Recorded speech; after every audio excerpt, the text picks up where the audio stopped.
আসসালামু আলাইকুম। আজকে 14তম রোজা হতে যাচ্ছে। আপনার পয়সার জাকাতের হিসাব করেছেন কি? আপনি একবার ভালো করে যাচাই করে নেন। আপনি না হলে এত ধন দৌলত থাকার কোনো কাজে আসবে না। আপনি দেখেন, ইনি হচ্ছেন সৌদি আরবের একজন বয়স্ক মানুষ। কেমনভাবে দুস্থদের সাহায্য করতে হয়, এদের কাছে শিক্ষা নেওয়া আমাদের দরকার আছে।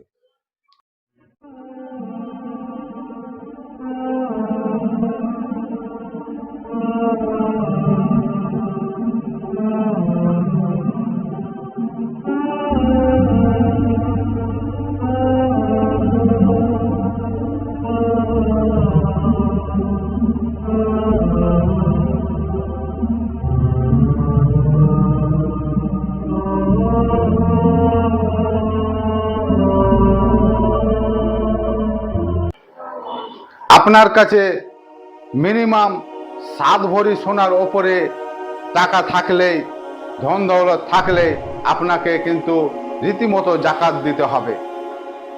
ছাড় পাবেন না আপনি এই জাকাত থেকে।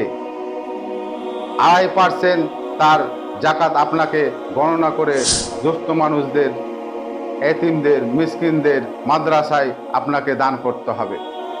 আপনি ভেবে রাখুন যে আপনার যে কামাই করা দৌলত, আপনার যে ইনকাম করা দৌলত শুধু আপনার না, তার উপরে আল্লাহ তাআলা সবারই হক রেখেছে, অধিকার রেখেছে। তাছাড়া আপনার কোনো নাজাত নাই। আপনি হিসাব না করে থাকলে জাকাতের, আজকেই হিসাব করুন, তারপরে আপনি দান করুন। ভালো থাকবেন, সুস্থ থাকবেন। আসসালামু আলাইকুম।